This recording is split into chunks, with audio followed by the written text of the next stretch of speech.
समन्ता चक्रवालेषु अत्रा गच्छन्तु देवता सद्धम्मं मुनिराजस्स सुनन्तु सग्ग मोक्खदं धम्मश्रवण कालो अयं बदन्ता धम्मश्रवण कालो अयं बदन्ता धम्मश्रवण कालो अयं बदन्ता नमो तस्स भगवतो अरहतो सब्ब धम्मेषु अपटिहत ज्ञानचारस्स दस बलधरस्स चतुवेशारज्य विशारदस्स सब्ब सत्तुत्तमस्स धम्मिस्स रस्स धम्मराजस्स धम्मस्सामिस्स तथागतस्स सब्बञ्जुनो सम्मा सम्बुद्धस्स नमो तस्स भगवतो अरहतो सब्ब धम्मेषु अपटिहत ज्ञानचारस्स दस बलधरस्स चतुवेशारज्य विशारदस्स सब्ब सत्तुत्तमस्स धम्मिस्स रस्स धम्मराजस्स धम्मस्सामिस्स तथागतस्स सब्बञ्जुनो सम्मा सम्बुद्धस्स नमो तस्स भगवतो अरहतो सब्ब धम्मेषु अपटिहत ज्ञानचारस्स दस बलधरस्स चतुवेशारज्य विशारदस्स सब्ब सत्तुत्तमस्स धम्मिस्स रस्स धम्मराजस्स धम्मस्सामिस्स तथागतस्स सब्बञ्जुनो सम्मा सम्बुद्धस्स सद्धर्म श्रावक कारुणिक गुणगरुक बौद्ध පින්නතුනි අදත් මේ මොහොතේත් මේ සියලු දෙනාම සූදානම් වෙන්නේ ධම්ම නදී තිත්ත ධර්ම දේශනා වැඩසටහන තුලින් තවත් එක ධර්ම දේශනාවක් ශ්‍රවණය කිරීම සඳහා මේ ධර්ම දේශනාව බොහෝ දිනකට යහපතක් සැලසීමේ අරමුණින් ප්‍රචාරය කරවන්න දායකත්වය ලැබලා දෙන දායක පින්වත් පිරිස උතුම් ධර්ම දානමය කුසල කර්මයේ මුදුන්පත් කර ගන්නවා. ඒ වගේම සද්ධර්ම ශ්‍රවණය කරන්න සූදානම් වෙන ඔබ සියලු දෙනාම මේ ධර්ම දේශනාව ශ්‍රවණය කරන අතරතුරදීම මාගේ පංච නීවරණ ධර්මයන් යටපත් වේවා. සප්ත බෝධ්‍යාංග ආදී ධර්මයන් වැඩි දියුණු වේවා. මේ දේශනාව අතරතුරදීම මට උතුම් මාර්ගයක් ඵලයක් අවබෝධ වේවා කියන සිතින් යුක්තවම සද්ධර්ම ශ්‍රවණය කරමු.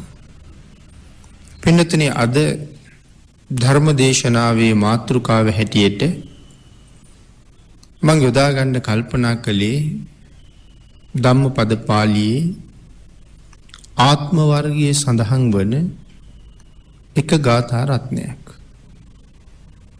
අපේ බුදුරජාණන් වහන්සේ මේ ගාථා රත්නයේ දේශනා කොට වදාළේ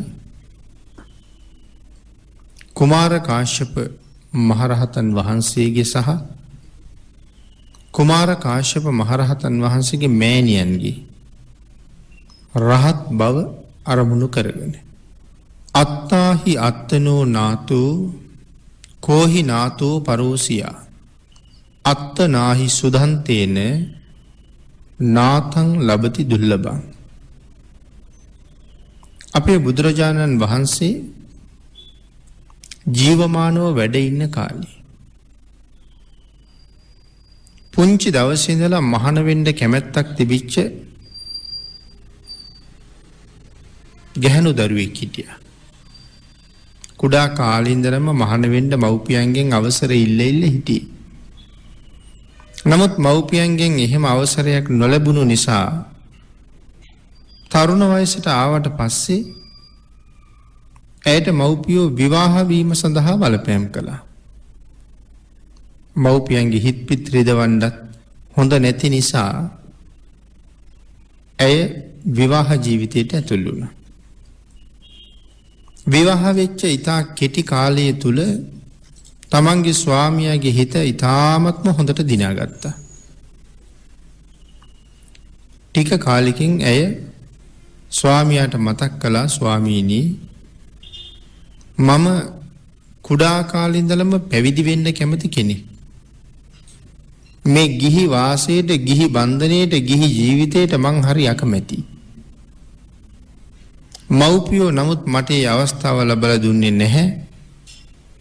ඔබතුමා කැමති නම් මගේ බලාපොරොත්තුව මුදුන්පත් කරවලා දෙන්න කියලා. ඒ ස්වාමියාත් ඒකට ගොඩක් කැමති වුණා. කැමති වෙලා අඬගහගෙන ගිහිල්ලා භික්ෂුණීන් වහන්සේලා වැඩ ඉන්න මෙහෙණවරකට බාර කළා. ඒ භික්ෂුණීන් වහන්සේලා ඇය පැවිදි කළා. හැබැයි කාලයක් මාස කීපයක් ගෙවිලා යනකොට අනික් අය දැනගත්තා මෙය දරුවෙක් බිහි කිරීමේ ලකුණු පහළ කරන බව. ඒ කරුණු කාරණා නිසා භික්ෂුණීන් වහන්සේලා ඇය ගැන තොරතුරු දේවදත්ත ස්වාමින් වහන්සේට දැන්වුවා. එතකොට මේ දේවදත්තයන් වහන්සේ යටතේ පාලනය වෙන මෙහෙණවරක්. දේවදත්තයන් වහන්සේ කල්පනා කළා මෙය මේ පිරිස අතර හිටියොත් මේ නිසා අන් අයටත් ලොකු අපකීර්තියකට මුහුණ පාන්න වෙනවා.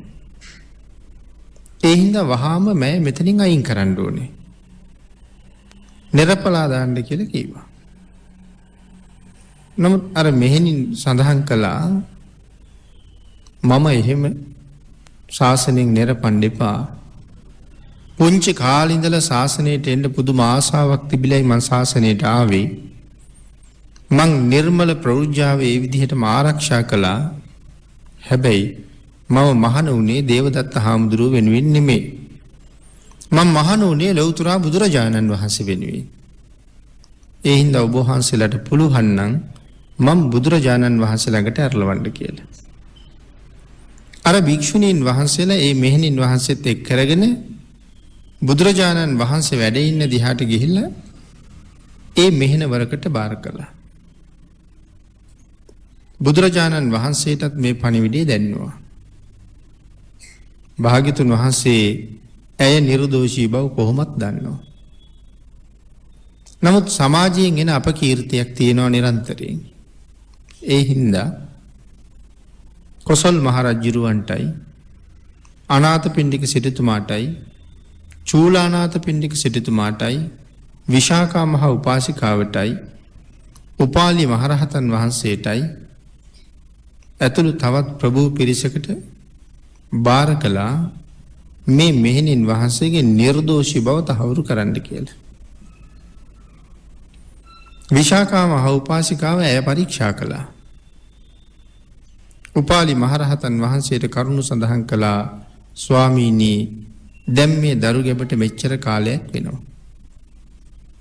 මේ කාලය වෙනකොට ඇය ගිහි ජීවිතේ තමයි ඉඳලා තියෙන්නේ. ගිහි කාලේ තමයි මේ දරු ගැබ හටගෙන තියෙන්නේ. පැවිදි වෙන්න ඇති කැමැත්ත නිසා පැවිදි වුණා. නමුත් දරුවෙක් පිළිසිඳ ගත්ත බව දැනගෙන හිටියේ නැහැ. ඒ හින්දා මෙය බොහෝම නිර්දෝෂී තැනැත්තියක් කියලා විශාකා මහෝපාසිකාව කරුණ දැක්වුවා.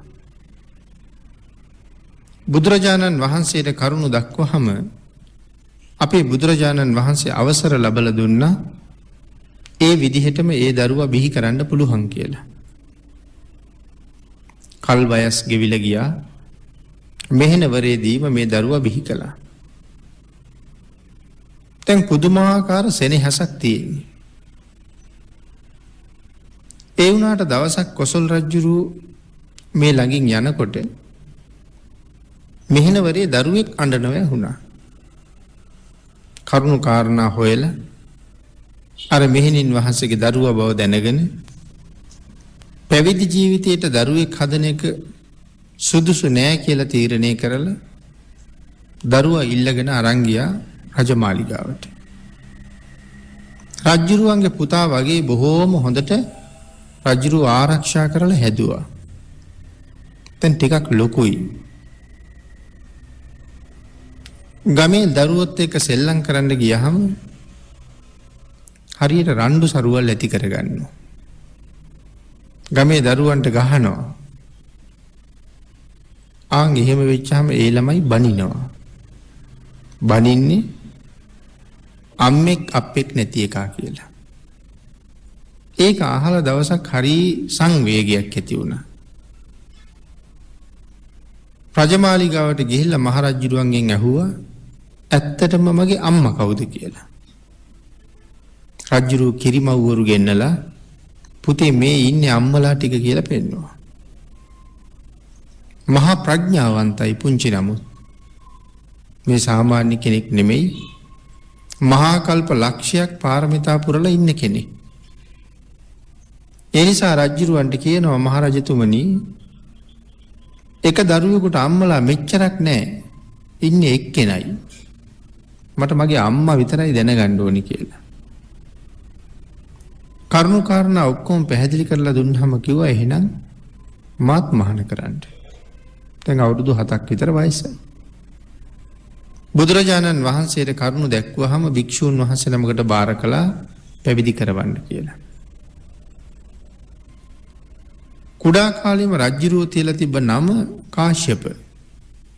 ඒ වුණාට දැන් ශාසනයේ කාශ්‍යපයන් වහන්සේලා ගොඩක් ඉන්නවා. උරුවෙල කාශ්‍යප මහරහතන් වහන්සේ වැඩ ඉන්නවා. මහා කාශ්‍යප මහරහතන් වහන්සේ වැඩ ඉන්නවා. මේ වාගේ කාශ්‍යපයන් වහන්සේලා ගොඩක් ඉන්න නිසා මේත් කාශ්‍යප කෙනෙක් නමුත් කුඩයි.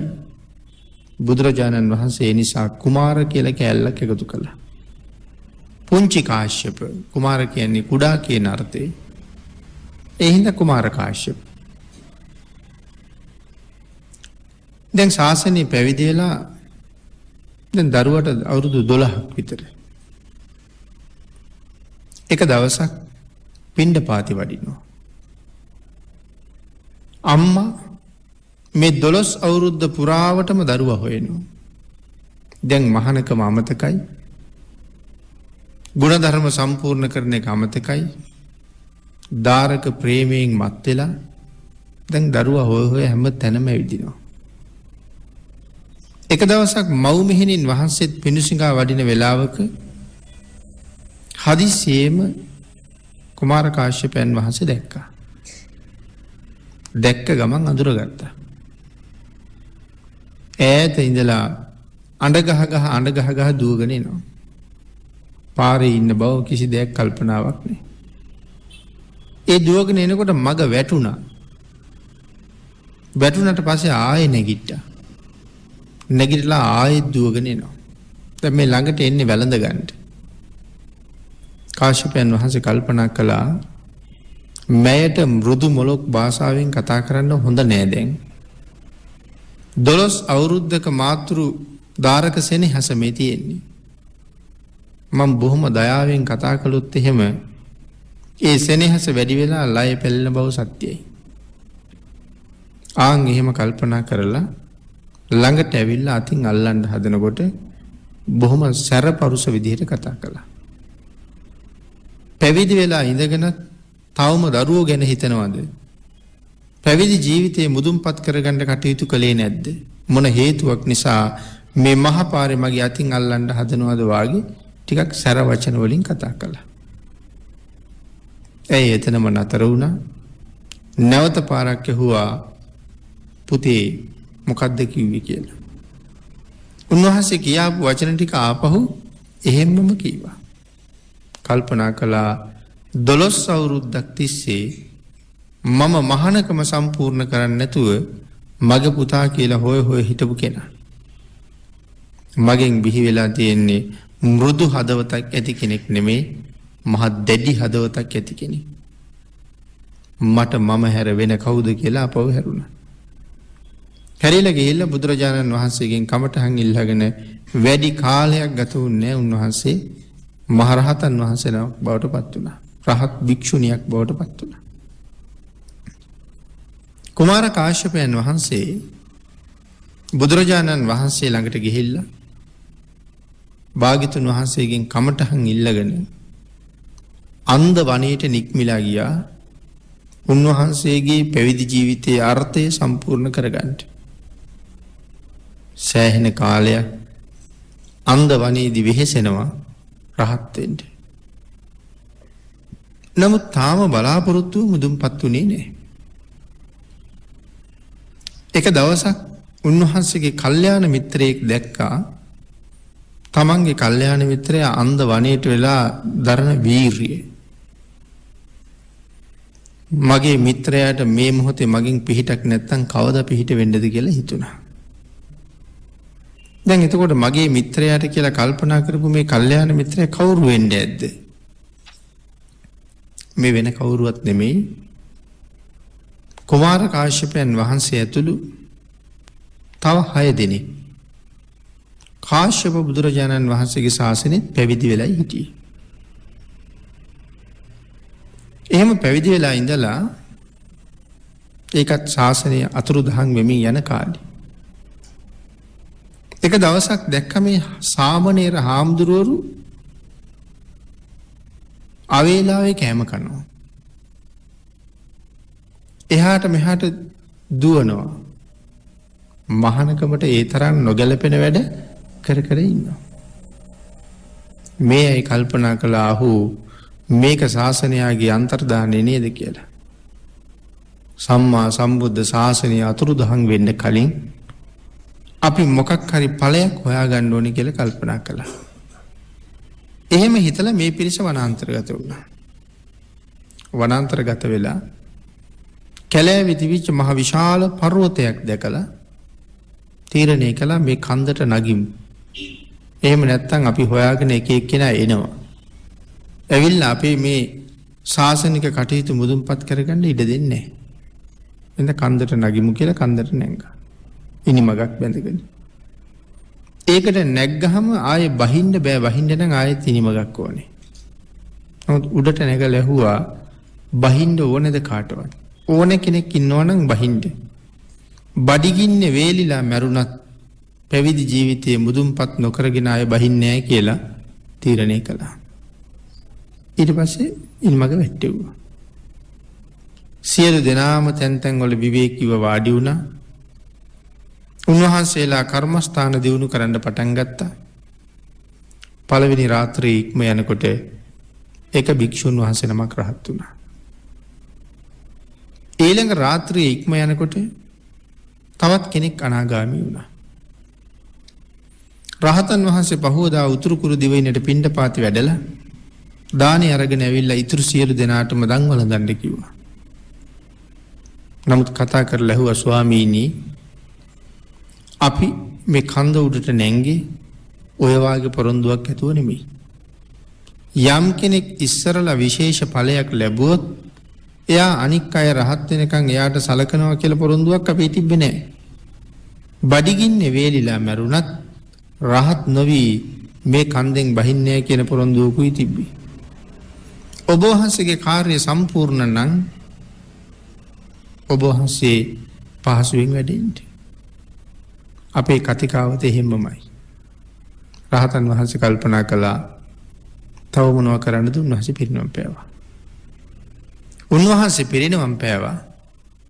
පහුවදා එක්කෙනෙක් අනාගාමී වුණා. උන්වහන්සේත් දාන ගෙනල්ලා පිළිගැන්නුවා. ඒවත් ප්‍රතික්ෂේප කළා. උන්වහන්සේත් අපවත් වුණා. බ්‍රහ්ම ලෝකෙ ඉපදුණා. ඉතුරු 5 දෙනාට මාර්ගයක් ඵලයක් ලැබුණේ නැහැ. ආන් ඒ අය නමුත් ශාසනයෙන් ඵලයක් හොයන්න පිරිසිදු සිල් සහිතව කටයුතු කරලා සුගතිගාමී ජීවිත ලැබලා අපේ බුදුරජාණන් වහන්සේගේ කාලේ ආයත් සැරයක් මනුස්ස ලෝකෙ ඉපදුණා. එයින් එක්කෙනෙක් තමයි මේ කුමාර කාශ්‍යපයන් වහන්සේ. එතකොට කල්යාණ මිත්‍රය තමයි බඹලොවේ ඉන්නේ. පෙර එකට ගුණ පුරුපු අය. අන්ධ වනයේදී රහත් වෙන්න දරන වීරිය දැකලා කල්පනා කළා මගේ මිත්‍රයාට පිහිට වෙන්න ඕනේ. ඒ නිසා අන්ධ වනයේ ඒකාලෝක කරගෙන මහ රෑ ඇවිල්ලා කතා කළා. කතා කරලා කිව්වා ඔබ වහන්සේට මම ප්‍රශ්න 15ක් ඉදිරිපත් කරනවා. මේක විසඳන්න පුළුවන් ලෞතර බුදුරජාණන් වහන්සේට විතරයි. මේක භාග්‍යතුන් වහන්සේගෙන් විසඳ ගන්න. ප්‍රශ්න 15 ඉදිරිපත් කළා. උන්වහන්සේ ඒක මතක තියාගත්තා. පහෝදා උදේම බුදුරජාණන් වහන්සේ ළඟට ගියා. භාග්‍යතුන් වහන්සේට කාරණාව සඳහන් කරලා ප්‍රශ්න 15 ඉදිරිපත් කළා. අපේ භාග්‍යතුන් වහන්සේ ඒ ප්‍රශ්න 15ම විසඳුවා. ඒ ප්‍රශ්න 15 විසඳලා අවසානයේ කුමාර කාශ්‍යපයන් වහන්සේ මහරහතන් වහන්සේ නමක් බවට පත් වුණා. අන්න ඒ ප්‍රශ්න 15 අන්තර්ගත සූත්‍රයක් තියෙනවා අපේ පිටකේ. ඒ සූත්‍රයට කියන්නේ වම්මික සූත්‍රය කියලා. අපි අහලා ඇති. දවල්ට දුන් දාන රැට ගිනි ගන්න හුඹහක් කියන්නේ. මේ හුඹහේ උපමාවෙන් තමයි වම්මික සූත්‍රය තියෙන්නේ. එහෙනම් වම්මික සූත්‍ර දේශනාවෙන් තමයි කුමාර කාශ්‍යපයන් වහන්සේ රහත් වෙන්නේ. කුමාර කාශ්‍යපයන් වහන්සේ කියන්නේ අපේ ශාසනයේ 80 මහා ශ්‍රාවකයන් වහන්සේලා අතර මහරහතන් වහන්සේ නමක්. දැන් පුතණුවනුත් රහත් වෙලා අම්මත් රහත් වෙලා. භික්ෂූන් වහන්සේලා ධර්ම සභාවට රැස් වෙලා මේ ගැන සාකච්ඡා කළා. දේවදත්ත හාමුදුරුවන්ගේ මෙහෙණවරේ හිටියනම් මේ පුණ්‍යවන්තයෝ දෙන්නට මොකෙන් මොකක් වෙයිද? ඇයි නිර්පණ්ඩ කියලා කිව්වේ? මේ ජීවිතෙන් සංසාරයෙන් සමුගන්න මහ පින් තියන අය. නමුත් ලෞතර බුදුරජාණන් වහන්සේ කියලා කියන්නේ ලෝක සත්වයාට එදත් අනුකම්පා කළා. ලෝක සත්වයාට අදත් අනුකම්පා කරනවා. ලෝක සත්වයාට හෙටත් අනුකම්පා කරනවා. අනේ මේ මහ කරුණාව කෙසේදයි අපිට වැටහෙන්නේ. එහෙම කියා උන්වහන්සේලා මේ කරුණු සාකච්ඡා කර කර හිටියා. ඒ වෙලාවේ තමයි බුදුරජාණන් වහන්සේ ධර්ම සභාවට වැඩි. මහණෙනි මම එන්න කලින් කුමක් සාකච්ඡා කළාද? ස්වාමීනි භාග්‍යතුන් වහන්සේ කුමාර කාශ්‍යපයන් වහන්සේටත් මව් මෙහෙණියටත් සැලසුන යහපත භාග්‍යතුන් වහන්සේ නිසාම නේද? අපි ඒ කාරණාවයි ස්වාමීනි සාකච්ඡා කරගෙන හිටියේ. ආන් ඒ වෙලාවේ අපේ බුදුරජාණන් වහන්සේ සඳහන් කළා මහණෙනි ඔය දෙන්නට මං හින්දා යහපතක් සැලසුනේ මේ ජීවිතේ විතරක් නෙමෙයි. පෙරත් ওই ජීවිත දෙකට මම සාධාරණේ ඉෂ්ට කරලා තියෙනවා. ආන් ඒ කාරණාව දක්වලා නිග්‍රෝධ මිග කියන ජාතක කතාව දේශනා කොට වදාළා.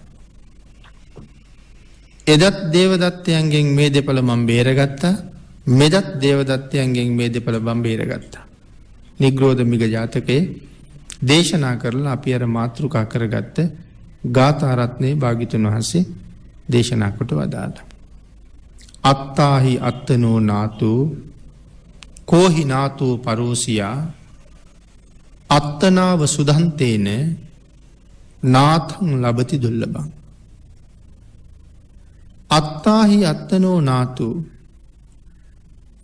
තමන්ගේ හිසට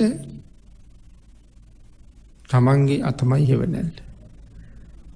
තමන්ට ඉන්න පිහිට තමන්මයි. තමන්ගේ රැකවරණේ තියෙන්නේ තමන් අතේමයි. ඒකයි අත්තාහි අත්තනෝ නාතු.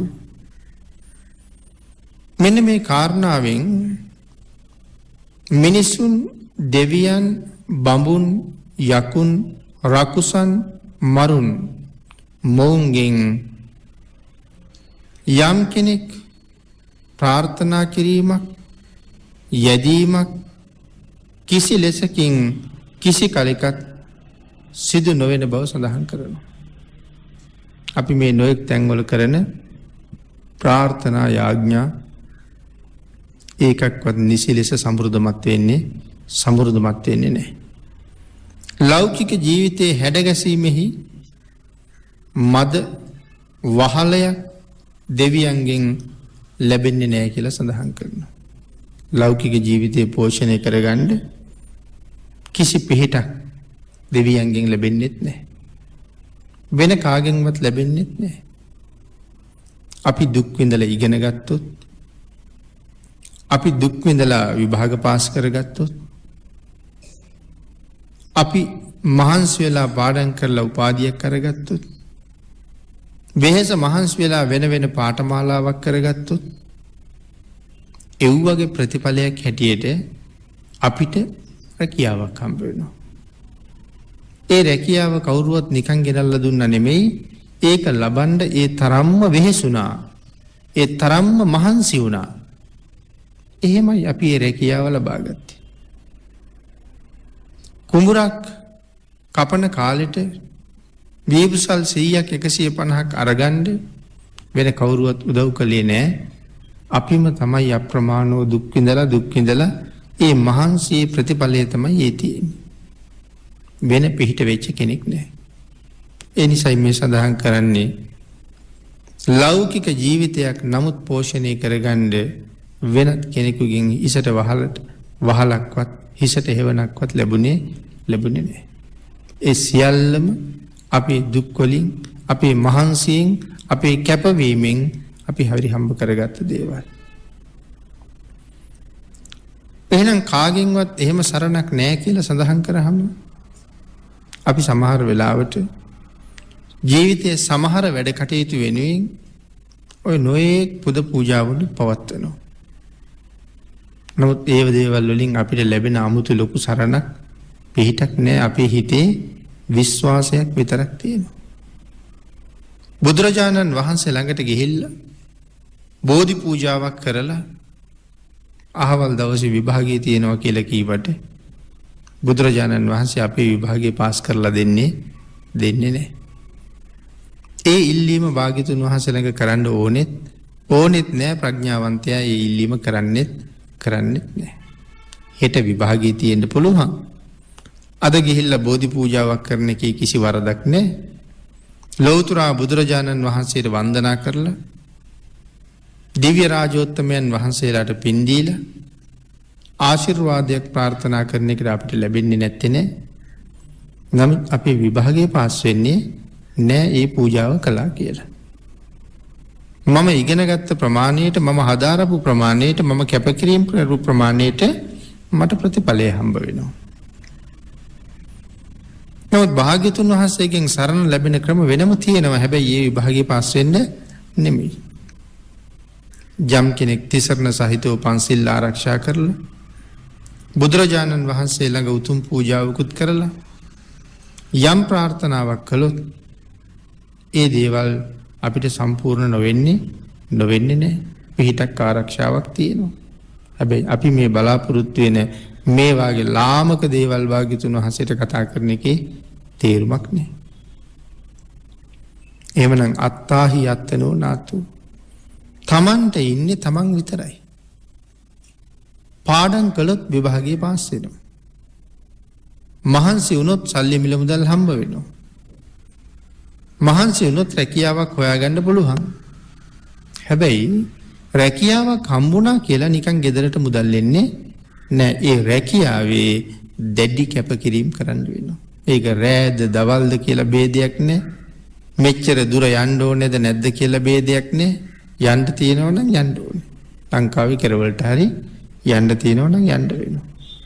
එහෙම අසීමාන්තික දුක් විඳලා අපි ගොඩ නැගුණ මිසක් වෙන ගොඩ නගාපු කෙනෙක් එහෙම අදෘශ්‍යමාන කෙනෙක් නැහැ. Tamanට පිහිට තමන්මයි. එතකොට ලෝකෝත්තර ජීවිතයේ පැත්තට හැරුණාම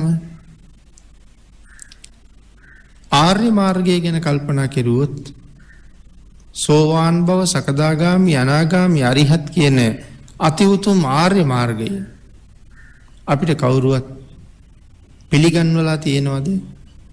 එහෙම ලැබෙන්නේ නැහැ කවදාවත්.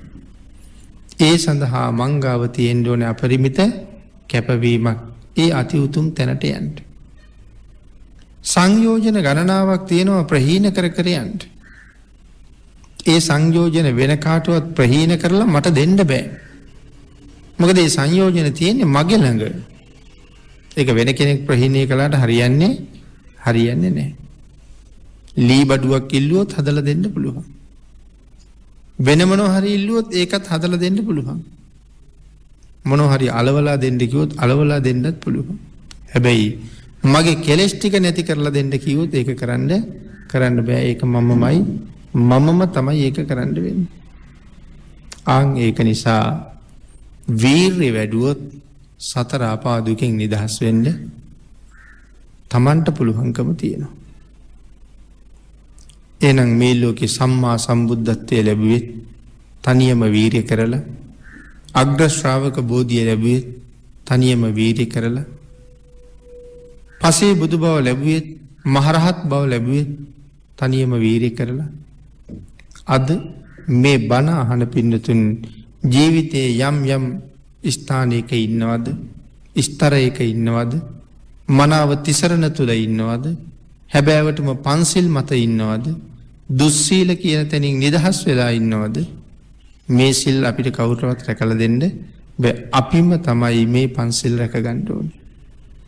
අපිම තමයි ජීවි ගුණ ජීවිතයට එකතු කරන්න ඕනේ. එහෙනම් අත්තාහි අත්තනෝනාතු තමන්ට පිහිට තමන්මයි කියන කාරණාව තව ඕන තරම් ඈතට මේ විදිහට කරුණු එක්ක සාකච්ඡා කරන්න පුළුවන්. කෝහිනාතෝ පරෝසියා වෙන කවුද අපිට පිහිට වෙන්නේ ඉන්නේ? අම්මට පිහිට වෙන්නත් බෑ, තාත්තට පිහිට වෙන්නත් බෑ, යාළුවන්ට පිහිට වෙන්නත් බෑ, ගුරුවරුන්ට පිහිට වෙන්නත් බෑ. අම්මා විසින් උනා පිහිටක්. ඒ මට ජීවිතය දුන්නා. තාත්තගෙන් මට ලැබුණ පිහිටක්. උස් මහත් වෙලා ලොකු මහත් වෙලා හැදිලා වැඩිලා පෝෂණය වෙන්න තාත්තා බොහෝසේ අපි වෙනුවෙන් දුක් විඳා. පාසල් යවුවා, වියදම් කෙරුවා, ඉගැන්නුවා, මේ සේරම කරලා දුන්නා. ලෞකික ජීවිතයේ යම් යුතුයකම් සමුදායක් අම්මට තාත්තට කරලා දෙන්න පුළුවන්. හැබැයි ලෝකෝත්තර ජීවිතයේ වෙනුවෙන් ඒ දෙන්නට දූවිලි මාත්‍රයක්වත් මං වෙනුවෙන් කරන්න බෑ. පුතේ මෙහෙම කරන්න කියලා දෙන්න පුළුවන්. නමුත් මං සතු එක සුළු ක්ලේශයක්වත් නැති කරවන්නේ ඒ අයට බෑ. ඒක මම්ම කරන්න ඕනේ. ඒක කරගන්න පිහිට වෙන්න කෙනෙක් මේ ලෝකේ නැහැ. ලෞතර බුදුරජාණන් වහන්සේ දේශනා කළේ භාග්‍යතුන් වහන්සේලා කියන්නේ මඟ පෙන්වන අය විතරයි. ඒ මාර්ගයේ ගිහිල්ලා ඒ කෙලෙස් නැති කරගන්න, අවබෝධය ඇති කරගන්න, මිදෙන මගට යන්න තමන් තමයි කටයුතු කරගන්න ඕනේ. අක්කාතාරෝ තථාගතෝ තථාගතයන් වහන්සේ මඟ කියලා දෙනවා විතරයි. අත්තනාහි සුදන්තේන නාතං ලබති දුර්ලභං. මෙතන නාත කියලා කිය පින්නතුනේ හිත වැඩ කරන්න තමාට හිත වැඩ පවත්නා පුද්ගලයා තමන්ම බැවින්. ඊළඟට තවත් සඳහන් කළා කෝහිනාතෝ පරෝසියා අන් කවුරුන් පිහිට වෙන්නද අත්තනාව සුදන්තේන හොඳට දැමුණු තමා විසින්මයි. තමන්ට පිහිටක් තියෙන්නේ මනාව දමණය වෙච්ච තමන්ගෙන්මයි. මේ දමණය වීමත් ලෞකික ලෝකෝත්තර දෙපැත්තටම හරි වටිනවා. නොදැමුණු සිත අකුසලයටම දුවනවා. දැමුණු සිත කුසලයටම ගමන් කරනවා. ආන් ඒක නිසා දැමුණු පුද්ගලයා හරි වටිනවා. හැබැයි එතන දමනය කරනවා කියලා කියහම මොනව දමනය කරන්නද? සිත දමනය කරන්න ඕනේ. කය දමනය කරන්න ඕනේ. වචනය දමනය කරන්න ඕනේ. එතකොට කය දමනය කරන්න අපි පාවිච්චි කරන උපාය මොකද්ද? නැත්නම් අවිය මොකද්ද? කය දමනය කරන්න පුළුවන් වෙන්නේ සීලයෙන්. වචනය දමනය කරගන්නත් ඒ සීලයෙන්ම පුළුවන්. අපි මනාව සිල් සමාදන් වෙලා කයෙන් වචනයෙන් කරන වැරදි දෙකම පාලනය කරනවා. එමනම් යමෙක් ගාව සිල් ගුණ නැත්තම් තාම කය දමනය කරලා නැහැ කියලා තමයි කියන්නේ.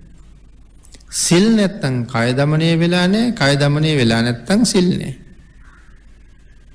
සිල් නැත්තම් කියන්නේ දුස්සීලයි කියලා, කය දමනය වෙලා නැත්තම් ඒ කියන්නේ දුස්සීලයි කියලා. එහෙනම් තමන් දුස්සීලද කියන කාරණාව ආපහු හිතන්න ඕනේ. හැබැයි කය දමනය කළාට වැඩක් නැහැ. හිත දමනය කරගන්න බැරිලා. හිත දමනය කරන එක හරි වටිනවා. හිත දමනය කරන්න සීලයෙන් පුළුවන්කමක් නැහැ. හිත දමනය කරන්න පුළුවන් වෙන්නේ භාවනාවකින්මයි. අන්න ඒකින්ද තමයි බුදුරජාණන් වහන්සේ මේ අනුපූර්ව ප්‍රතිපදාව හැදුවේ දාන, සීල, භාවනා කියලා. දන් දීමෙන් අත්හැරීම ප්‍රගුණ කරලා, සීලයෙන් දමනයේ සිසිල් බව ප්‍රගුණ කරලා, අන්තිමට භාවනාවෙන් චිත්ත ඒකාග්‍රතාවයේ ගොඩනංවන එක මේ සසර මගේ කෙරවල හොයාගෙන යෑමේ නියම මග නිසා භාග්‍යතුන් වහන්සේ මේ අනුපූර්ව ප්‍රතිපදාව මේ විදිහට දක්වලා තියෙනවා. එහෙමනම් සුදන්තේන මනාව දැමුණු බව, කය වචනයේ සිත මේ හැම අවස්ථාවකම හැම ඉන්ද්‍රියක්ම දමනය කරගත්ත එක වටිනවා. වචනේ පාලනය කරගත්තාම කොයිතරම් ශ්‍රේෂ්ඨද? මෙතෙන්ට කිය යුතු වචනේ මොකද්ද?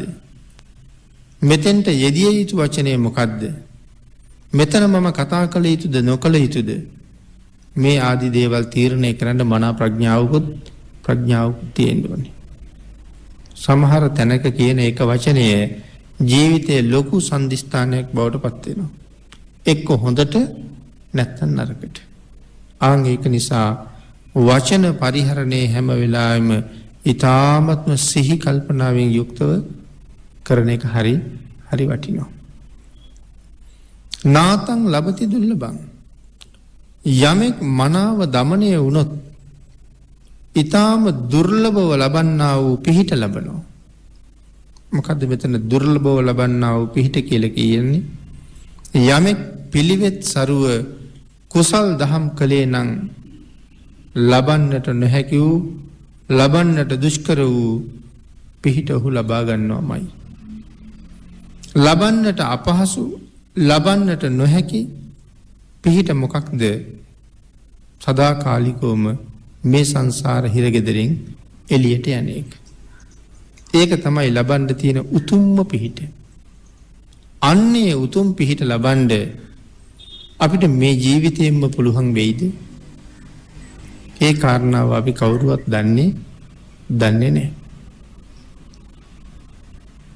ඒක එහෙනම් කොහොම වෙනවද? මේ උප්පත්තිය තීරණය වෙනකොට අහේතුක, ද්විහේතුක, ත්‍රිහේතුක කියලා කාරණා තුනක් පැහැදිලි කරනවා. මොකද්ද මේ අහේතුක කියලා කියන්නේ? ඇස් පේන්නේ, කන් ඇහෙන්නේ, කතා කරන්න බෑ, ඇවිද ගන්න බෑ. මේ දේවල් වලට කියන්නේ අහේතුක උපතක්. එතකොට ද්විහේතුක උපතක් කියලා කියන්නේ මේ පින්කම් කරනකොට ලෝභයයි ද්වේෂයයි, මෝහයයි. මේ තුනම අත්හැරලා පින්කම් කරන එක වටිනවා කියලා අපි හැම වෙලාවෙම දේශනාවල් වල අහනවා. එතකොට ද්වේහේතුක උපතක් ලැබෙන්නේ ලෝභය නැති කරලා දන් දෙනවා. හරි කැමතියි දන් දෙන්න. ලෝභයක් නැහැ. ද්වේෂයකුත් නැහැ, මෛත්‍රී සිතක් තියෙනවා. හැබැයි ප්‍රඥාව නැහැ. ලෝභකම නැහැ, ද්වේෂය නැහැ, ප්‍රඥාවක් නැහැ. නමුත් ලෝභ නොවි, ද්වේෂ නොවි, ප්‍රඥා සම්පන්නව දන් දෙන එකයි වටින්නේ. ආන්ගේ ප්‍රඥාව නැතුව දන් දුන්නහම ඊළඟ ජීවිතවල මෙන්න මේ ද්වේහේතුක උපතකට පාර හැදෙනවා. හැබැයි ද්වේහේතුක උපතක් ලැබපු කෙනෙකුට නමුත් මේ ජීවිතෙන් සුගතියට යන ක්‍රමයක් අපේ බුදුරජාණන් වහන්සේ වෙනම දේශනා කරලා තියෙනවා. ඒ ක්‍රමය සඳහන් වෙන්නේ සෝතානුදත කියන සූත්‍ර දේශනාවේ. කොහොමද ඒක සම්පූර්ණ කරගන්නේ? මනාව ධර්ම ශ්‍රවණය කිරීම තුලින්. ඒක පිනතුනේ වෙනම සාකච්ඡා කළ යුතු මාතෘකාවක්. එතකොට ත්‍රි හේතුක උපතක් ලැබෙන්නේ ලෝභ, ද්වේෂ, මෝහ කියන තුනම යටපත් කරලා මනාව සකසලා පිළියෙල කරලා පිළිගැන්වීම කරලා දන් පෙන් දුන්නාම. ආන් එතකොට ත්‍රි හේතුක උපතක්. මේ ජීවිතෙන් නමුත් මාර්ගඵල ලබන්න සුදුසුයි. මාර්ගඵල ලබන්න පුළුවන්. අවශ්‍ය නම් ත්‍රි හේතුක උපතක් තියෙනකොට අහේතුක උපතක් ලැබෙන්නත් පුළුවන්, ද්වේහේතුක උපතක් ලැබෙන්නත් පුළුවන්, ත්‍රි හේතුක උපතක් ලැබෙන්නත් පුළුවන් ඒ කුසල කර්මයෙන් හින්දා. ඒක කැමති විදිහකට ලැබෙන්න පුළුවන්. එහෙමනම් ත්‍රි හේතුක උපතක් තියෙනවා නම් මේ ජීවිතේ තමන් කැමති නම් මගඵල ලැබ හැකි. ද්වේහේතුක උපතක් තිබුණා නම් ඒක මේ ජීවිතේ වෙන්නේ නැහැ. හැබැයි අහේතුක නම් ඒක කොහොමවත්ම වෙන්නේ නැහැ. ත්‍රි හේතුක උපතක් තිබුණා කියලා මම සඳහන් කළා. තමන් කැමති නම් විතරයි මාර්ගඵලයක් මේ ජීවිතේ ලැබෙන්නේ. කැමති නැත්නම් ඒත් ලැබෙන්නේ නැහැ. අනික ත්‍රි හේතුක උපතක් තිබුණ පළියට ලැබෙන්නේ නැහැ. ඒක හඳුනාගෙන මුදුන්පත් කරගන්න ඒ වෙනුවෙන් කටයුතු කරන්නත් ඕනේ.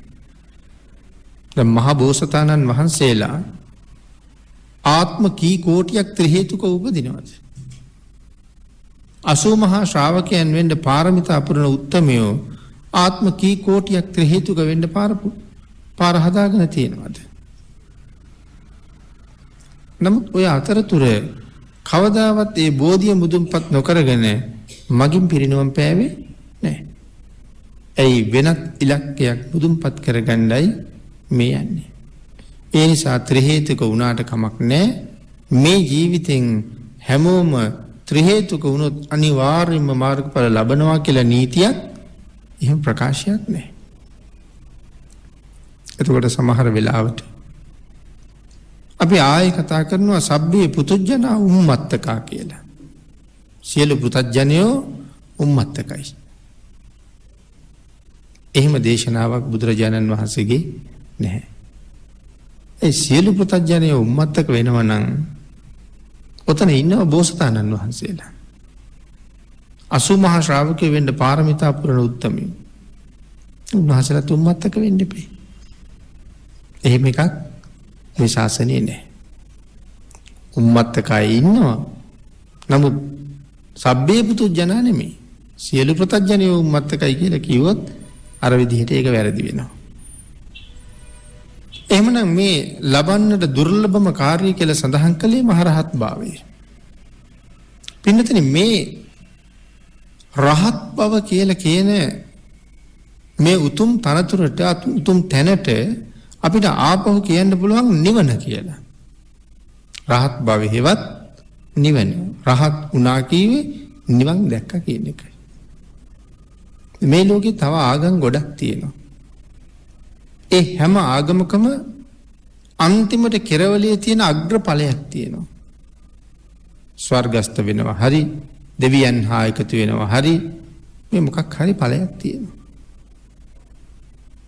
ඒ ඔක්කොම ලැබෙන්නේ කොයි කාලෙද? ඒ සේරම ලැබෙන්නේ මරණයෙන් පස්සේ. එතකොට බුද්ධ ආගමේ කතා කරන මේ නිවන හම්බෙන්නේ මරණයෙන් පස්සේද? නෑ. මේ නිවන හම්බෙන්නේ මැරෙන්න කලින්. මැරෙන්න කලින් ශාසනයේ අග්‍රඵලයේ දකින්න යම් ශාසනයක් ලෝකේ තියෙනවා නම් ඒ බුදුදහමයි. මැරෙන්න කලින් උතුම් ඵලයේ සාක්ෂාත් කරන මග දේශනා කරපු ශාස්ත්‍රවරයෙක් ලෝකේ ඉන්නවා නම් ඒ ලෞතර බුදුරජාණන් වහන්සේමයි. එහෙමනම් ඒ නිවන අපේ ජීවිතේ පවතින කාලෙම අත්දැකලයි අපි සමුගන්නේ. ඒ නිවන මොනතරම් සැපයක්ද? ඒ නිවන මොනතරම් සුවයක්ද? අපේ බුදුරජාණන් වහන්සේ මාගන්ධිය බමුණට සඳහන් කළේ ගිහි ගෙදර තිබ්බ සැප ලෙඩක් වගේ දැනුණා කීවා ප්‍රථම ධානය සෝය ලැබුණා. අපිට තිබ්බ සැප වගේ සැප නෙමෙයිනේ තිබ්බේ. හැබැයි දෙවන ධානය ලැබුණාම පළවෙනි ධානය ලෙඩක් වගේ දැනුණා කියලායි දේශනා කළේ. පස්වෙනි ධානයට ගියහම හතරවෙනි ධානය ලෙඩක් වගේ. අටවෙනි ධානයට ගියහම හත්වෙනි ධානය ලෙඩක් වගේ. පළවෙනි ධානයේ දිව්‍ය ලෝක සුවයට වඩා උතුම් නම් අට ගැන අපිට කතා කරන්න තේරෙන්නේ නැහැ. නමුත් අපි මේ කතා කරන නිවන තියෙන්නේ ඔන්න ඔය අටවෙනි ධාන මට්ටමට වඩා උඩින්. අටවෙනි ධානයට වඩා උඩින් තමයි නිවන තියෙන්නේ. එහෙමනම් මේ මහරහතන් වහන්සේලා භුක්ති විඳින ජීවිත සුවය මොනතරම්ද කියන කාරණාව අපිට වැටහෙන්නේ නැහැ කොහොමවත්. අවශ්‍ය නම් එතෙන්ට යන්න වීරිය වඩන්නයි තියෙන්නේ. ඒ වීරියට කියවේ ආතාපි වීරිය කියලා. කෙලස් තවන වීරිය. හැබැයි වීරිය වැඩි වුණොත් මොකද වෙන්නේ? ඒත් ඒ උතුම් මඟ සාක්ෂාත් කරන්න බැරුව යනවා. වීරියයි සමාධියයි සම කරන්න ඕනේ. ශ්‍රද්ධාවයි ප්‍රඥාවයි සම කරන්න ඕනේ. සමහර උතුමන්ගේ වීරිය වැඩි වුණා. ආන්ගේ හින්දා සඳහන් කළා වීරිය අඩු කරන්න කියලා. කාටද? සෝන ස්වාමීන් වහන්සේගේ වීරිය වැඩි වුණා. පාද පුපුරලා ලේ ගලනකන් සක්මන් කළානේ. ඊට අමතරව තවත් එහෙම වීරිය වැඩි වෙච්ච ස්වාමීන් වහන්සේලා හිටියා. මහා සීව ස්වාමීන් වහන්සේත් එහෙමයි. එහෙම උත්තමයන්ට භාග්‍යතුන් වහන්සේ වීරිය අඩු කරන්න දේශනා කළා. හැබැයි මේ අපි ගාව නම් එහෙම බලහම අඩු කරන්න වීරියක් ඇත්තෙම නෑ. අපිට තව එකතු කරන්න තියෙනවා අසීමාන්තික ප්‍රමාණය. මහා සීව ස්වාමීන් වහන්සේට වීරිය වැඩි කියලා කිව්වේ අවුරුදු 30ක් විතර. පාද දෙකවත් හොදන්නේ නැතුව සක්මන් කරපු සක්මන් කිරිල්ල. එතකොටයි වීරිය වැඩි කිව්වේ. සෝනයන් වහන්සේගේ යටිපතුල් පෙල්ල ලේ ගලනවා. යටිපතුල් බිම තියලා ඇවිදින්න බැරි කොට දනිස් දෙකකින් යනවා. සක්මනේ. එහෙම වීරියක් වැඩි කිව්වා මිසක් එවන් වීර්යවන්තයෝ ළඟ අපි මොනතරම් දුර්වලද කියන තැනට යන්න ඕනේ. එහෙනම් මේ ඉන්න ප්‍රමාණය ඇතිද කියලා හිතන්න ඕනේ. පෙර අකුසල් ඕනතරම්. මේ ජීවිතයේ අද ඔහොම ඉන්නවා. අපි බොහොම ලස්සනට සුදු වැඳලා ඇවිල්ලා පිළිවෙලට වාඩි වෙලා බණ අහනවා. මේ ජීවිතේ ඒ තරම් ලොකු පව් කරලා නැති බවත් ඇත්ත. කවුද දන්නේ පෙර භවවල මොනව කරලා තියෙනවද කියලා. හැබැයි තාම ඒව විපාක දීලා නැහැ. ඒ හින්දා විපාක දෙන්න බැරිකමකුත් නෑ. ඒවටත් සූදානම් වෙන්න වෙනවා. අන්න ඒ හින්දා වැඩියෙන් කුසල් කරලා තමන්ගේ පිහිට තමන් මනාව හදා ගන්න ඕනේ. පෙර අකුසල කර්මයක් ඇවිල්ලා හදිසියේ ඇවිදින්න බැරි වෙන්න පුළුවන්. හදිසියේ කොන්දපණ නැති වෙන්න පුළුවන්. දැන් පින්කම් කරන්න යන්නද? දන් දෙන්න යන්නද? වඳින්න යන්නද? මේ වගේ ඉඳගෙන බණ අහන්නද? එහෙම වුණොත් හදිස්සියේ හිත සතුටු වෙන්න කරගත්ත යම් පින්කම් ප්‍රමාණයක් තියෙන්න ඕනේ. එතකොට හිතලා සතුටු වෙන්න පුළුවන්. මට පුළුවන් කාලේ මම මෙහෙම කරගත්තා. අන්න ඒ හින්දා පිනක් නොකර නිකන් ගෙවන කාලයක් මේ ජීවිතේ කොහෙවත් තිබිලා බෑ. අනිත් එක තමයි පින්නතුනි පෙර පින් කරලා අපි මෙහෙම ඉන්නවා මිසක් මේ ජීවිතේ කරපු පින් හින්දා නෙමෙයි ඔහොම ඉන්නේ.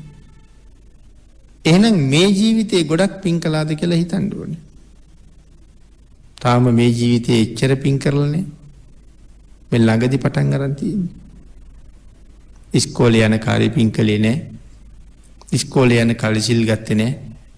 ඉස්කෝලේ යන කාලේ බුද්ධ පූජාව කළේ නෑ.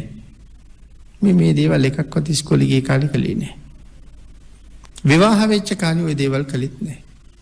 ඒ කාලේ ගෙවල් හදාගත්තා. ඉන්න තැන් තහවුරු කරගත්තා. මේ වගේ කටයුතු වල යෙදුණා. යම් ස්ථාවරයකට ඇවිල්ලා යමක් කරන්න පුළුවන් වෙලා මේ ළඟදී ඉඳලා තමයි පටන් ගන්න තියෙන්නේ. එහෙමනම් දැන් හැම වෙලාවෙම හිතන්න ඕනේ මේ කරගෙන තියෙන ප්‍රමාණය ඇද්ද? මදිම කියලා තමයි හැඟෙන්න ඕනේ. ඒ නිසා මේ වෙලාවේ ඊ타ත්ම යහුසුළු වෙන්න ඕනේ. කම්මැලිකම ඒ වෙනුවෙන් හොඳට මහක දාන්න ඕනේ. නීවරණයන්ට දැඩිසේ පහර දෙන්න ඕනේ. මට ලැබුණේ ආත්ම කෝටි ප්‍රකෝටි ගානකින් ලැබෙන්නේ නැති අවස්ථාවක්.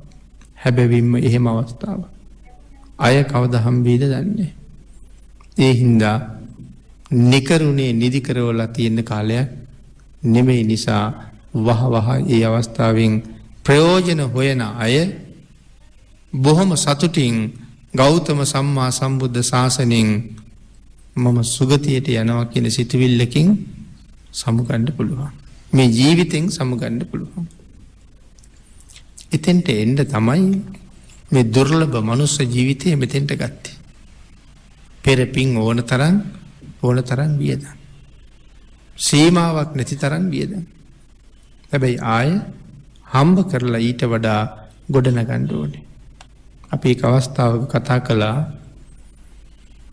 මනාව යමෙක් සීලයෙන් සම්පූර්ණ නම් ඒ කිව්වේ ව්‍යක්ත නම් මේ ශාසනයේ නිවන් මඟ පිළිබඳව හොඳ දක්ෂකමක් තියෙනවා නම් ඒ කියන්නේ සීලය සම්පූර්ණයි දානීය පූර්ණේ වෙමින් තියෙනවා.